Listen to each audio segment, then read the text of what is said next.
How's it going, everyone? Welcome to this video. In this video I'm going to explain why I play Warhammer 40k. This is a video that a friend of mine asked me to do, and I think it's a very interesting topic that I would like to cover for everyone that may wonder why am I so Warhammer 40k centric. Most of my content is Warhammer 40k, so let's get to it. The first point that I want to make is play what you like for whatever reason. Don't feel the need to explain yourself of what you like. It's not really important. The important thing is that you like it and then you do it because you like it. What happens on the internet is that people get into this tribalistic mindset, and I don't like tribalistic mentalities. It's what I mean by that is that basically groups of people or some people by themselves will try to make themselves feel special or better than others by putting others down, or simply thinking that other people are lame. And although you might want to be this way, it's not productive and it's not beneficial to a community of people that needs each other to play games.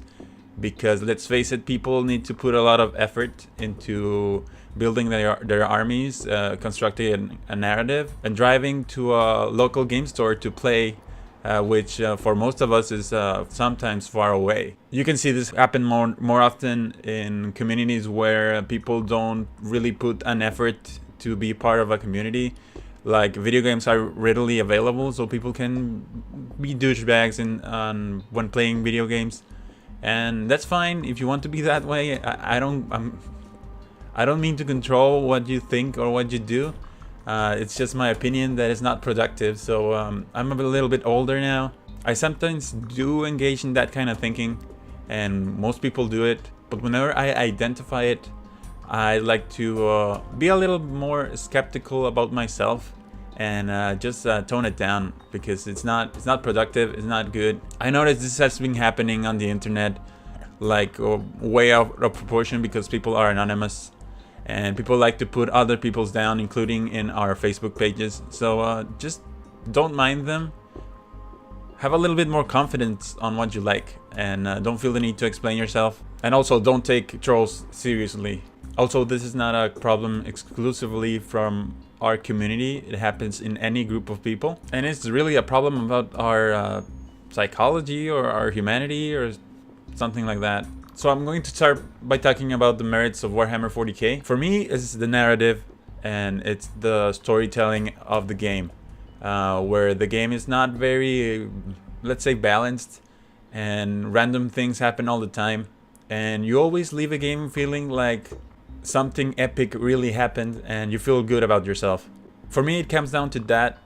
It's pretty cool to see your commander or your warlord on your army to go against all odds and fight something that he should clearly be able not to win against. And most of the time it doesn't happen, but when it happens, it's pretty amazing how you can pull victory out of the jaws of defeat. And even if you don't win the battle, you can sometimes go home and feel that those little victories, like you decapitating your enemy in just one lucky dice roll, or even though you got tabled and suffered a crushing defeat, you can go home feeling well that you did something epic. This comes down to the Warhammer 40k kind of wacky rules, in which I feel those rules are a little bit more oriented towards narrative and things happening at random.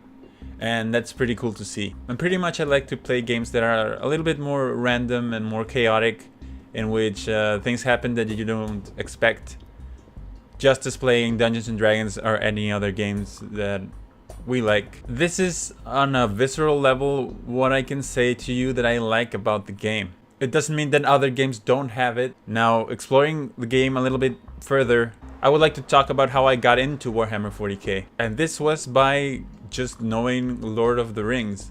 Growing up, Lord of the Rings was one of the things that I liked the most, and I didn't really understand why. I just liked it. And playing Lord of the Rings video games and stuff like that, I found an advertisement for Warhammer 40k. I kind of disregarded it at first. It was a Games Workshop ad, in a video game, and I disregard it. But whenever I went to high school, I met a friend that played the game Dawn of War, and I recognized the miniatures, and I know that I have seen that advertisement once. An RTS based building game that is pretty cool and it's pretty fun to play, and I got into that. I played it for a while until I realized, wouldn't it be cool to have the miniatures themselves and collect them? And that's it. That's how I started. It was really a random sequence of events that if I haven't had met this friend of mine and I haven't had seen that advertisement, maybe I wouldn't be collecting and playing Warhammer 40k. But yeah, that's pretty much how it happened. So why do I like Warhammer 40k in a narrative and or aesthetic sense? Just as I liked Lord of the Rings, this Warhammer 40k for me, it was like mythology in space. You can see a lot of relationships within the game that throws it back to Dungeons and Dragons or Tolkien books, simply by having elves in space, orcs, demons, and stuff like that. That was one of the appeals that it had to me initially. And of course, it's not the only reason, because Warhammer 40k for me has many reasons why I like it. Being it the mythology, the grimdark storyline of Warhammer 40k, in which the galaxy is in ruins. It's a struggle to survive and live in the Warhammer 40k universe, which has this kind of a post-apocalyptic kind of appeal for me and maybe for people, because as we know, we love every zombie apocalypse or Mad Max kind of post-apocalyptic setting. That is one other appeal that it has for me. It really takes me back into what I liked as a young gamer playing Final Fantasy or Dungeons and Dragons, and it really hits that nostalgic kind of soft spot in me. So that's another appeal. Aesthetically, the miniatures look pretty cool. You can't really argue with the fact that Games Workshop does the best looking miniatures out there. Arguably, there's some independent miniatures makers that do a pretty decent job, but in a big scale, Games Workshop still holds that market of doing pretty dynamic and pretty great looking models.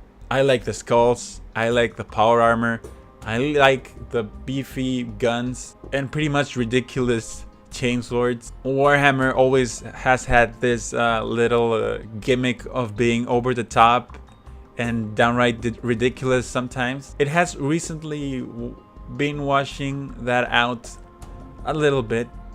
It's not nearly as over the top as it used to be, with all of that cultural references to popular movies and stuff like that. But it's only natural that a game will kind of revise itself and become something more than it used to be, and take itself a little bit more seriously now that it's so popular. Now let's talk downsides about Warhammer 40k. The first one, and the most people complain about, is the cost. Let's face it, it's expensive to collect Warhammer 40k miniatures. It is, and it's sometimes not accessible to people that don't have the money. Even I struggle to keep up with Warhammer releases, and it's a little bit overwhelming, the amount of stuff that gets put out there. I would like to collect all of them, pretty much everything, every single army I would like to have. Time and cost holds me back. But yeah, it's not a game that is accessible to everyone. You really have to have some income, and you really have to have some decent amount of cash to get into it. I don't personally believe that the cost is such a downside compared to other games, because yes, collecting an army for Warhammer 40k requires way more models than other armies, but model for model, Space Marine can be cheaper than other miniatures in other games that are made from pewter, because there are sometimes the models are $10-15 a piece, compared to a Space Marine in a box of 10 that can cost around $50. That's $5 a piece, which is model for model cheaper, but you need more of them. And sometimes you can play small games with people that want to play small games. Even me playing War Machine sometimes, people don't want to play small games. People want to play big games of War Machine that pretty much compare to Warhammer 40k for me. For me, it's not really a valid complaint. The cost, of course, it's expensive, but every hobby which involves collecting small models is going to be somewhat expensive. It's not a typical or a very easily accessible hobby to have, and that's okay, because for me the cost is offset by the time that I need to put in to build and paint that model. I like to take my time and paint my stuff well. That can take about a couple weeks if I'm in a rush to finish a unit, but in a couple weeks I can save a little bit of money to get another box to continue building my army. Let's face it, most of us don't really put up that much effort into doing our models, and sometimes lose interest, and we move on into making other units even though we didn't finish the last one. And that's why we have the closet full of unfinished models. But that's just natural. You can't really expect to be very diligent with your models when this is a hobby which you are supposed to enjoy. And if you're not enjoying painting a model, you shouldn't continue. You shouldn't force yourself to do it. Which brings me to another point of another downside of Warhammer 40k, which is the time hobbying.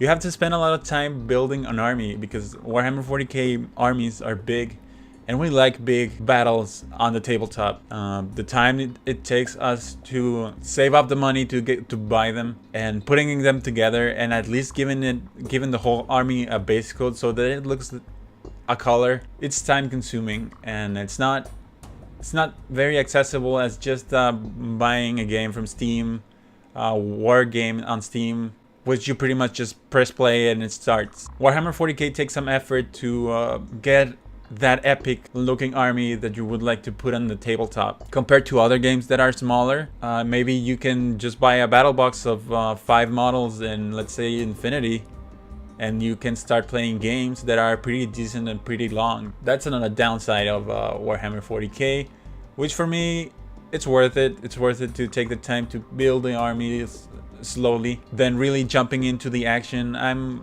more of a hobbyist than a gamer myself, and that's pretty much another downside, that the armies have to be very big and you have to spend a lot of time hobbying. Another downside could be the balance of the game. Most people are upset that the game doesn't have consistent rules, that many rules are unfair, and the games can feel like they're favoring certain armies. And it's true, it happens very often, and yeah, it sucks, but of course, what I like about Warhammer, the game is unbalanced, but it's become so unbalanced that sometimes making a right decision of what to take to a game can really change the outcome of a game. Maybe your opponent didn't expect you to bring flyers. Maybe he didn't expect you to bring 5 to 10 Hellbrutes. I don't know, but there's always something that you can do to change the pace of a game if it gets too stale.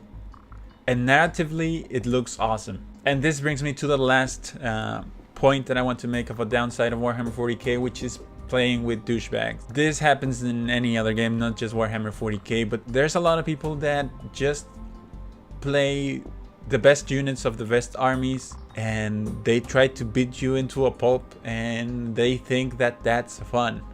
I don't know about you, I don't have fun when I win a game by tabling my opponent very badly. Whenever I feel that I'm winning by a huge margin, I feel like I'm not having fun, and it's not good to make people go through it just seeing their units being destroyed one by one. If we're talking about a tournament, then that's fine, but for me, it always happened even in other games in which I feel like I'm winning by a huge margin, and I purposefully bring myself down to the level of the competition again, because I like having fun. And that's pretty much the spirit of Warhammer 40k. You have to find that friend that wants to have a fair fight and really just have fun, because you can play it competitively if you're into that. But for me, that's not all that it is. For me, I like games that are more friendly, that people can agree to have a very close match and just have fun. Of course, you can disagree You can think that maybe competitive is the best thing ever. But for me, I put a lot of effort into painting my models and put them on the battlefield that I would like to really see them shine. And whenever someone just plays to win and doesn't want to play any new models, and it forces you to only bring certain amount of models, that's a douchey friend. That's a douchey opponent. So you're better off playing with friends that understand that you want to just build a casual force in which you field models that you like, even if their rules are not that great, just for the hell of it. And that, you can say, it's a downside of Warhammer 40k, that it's so unbalanced that people can take advantage of rules and make you feel bad about collecting or playing this game, which I think that Warhammer 40k is not designed to be a game that is competitive. It's designed to be a game just to throw dice and have fun, and to spend a lot of time collecting and hobbying more than gaming, in my opinion. If you're the sort of person that likes all these things, you should play Warhammer 40k. If you're more into competitive games, you can look elsewhere. War Machine is a very competitive game. I've played it sometimes. I'm not good at it, because I can't get into the narrative sense of the game. I like the models, I like the games, but for me it's not comparable to what I like about Warhammer. So that's it. That's pretty much all that I have to say about this. I hope I didn't miss anything. If you have any questions or comments, please leave them in the comments below. I might address this in the comments if I have the chance, or if it's something that it needs a little bit more lengthy response, I might make another video. But pretty much in this video I tried to condensate the reasons why I like Warhammer 40k, and if it's interesting to you, I hope it is. Please give it a like and comment on this video and do all the things that really help out my channel. And thank you very much for watching. I hope to see you on the next video. You stayed. Great. Thank you very much for watching my video, and if you would like to further support my channel, you can become my Patreon on Patreon. You can pledge as little as $1 a month, and you are helping me create more and better content. If you can't, that's fine, because you're helping my channel a lot just for watching and sharing, but you can read all of the details if you follow the link in the description below. I hope you can spare $1 to make this hobby of mine a job for which I can get paid. Thanks for watching, and I hope to see you on the next video.